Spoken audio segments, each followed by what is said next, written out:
এ যেন এক অন্যরকম দৃশ্য। চারিদিকে শুধু মানুষ আর মানুষ, কোথাও এতটুকু জায়গা ফাঁকা নেই।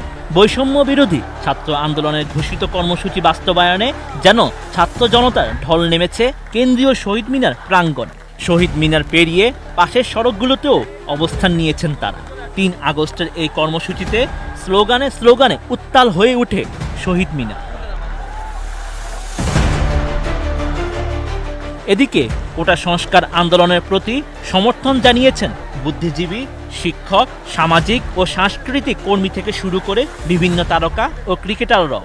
এমন পরিস্থিতির মধ্যেই বৈষম্য বিরোধী ছাত্র আন্দোলনের প্রতি সমর্থন জানিয়ে সামাজিক যোগাযোগ মাধ্যম ফেসবুকে স্ট্যাটাস দিয়েছেন সাবেক সেনাপ্রধান জেনারেল অবসরপ্রাপ্ত ইকবাল করিম ভূঁইয়া। ফেসবুকে 2 আগস্ট শুক্রবার এক পোস্টে তিনি লিখেছেন, যথেষ্ট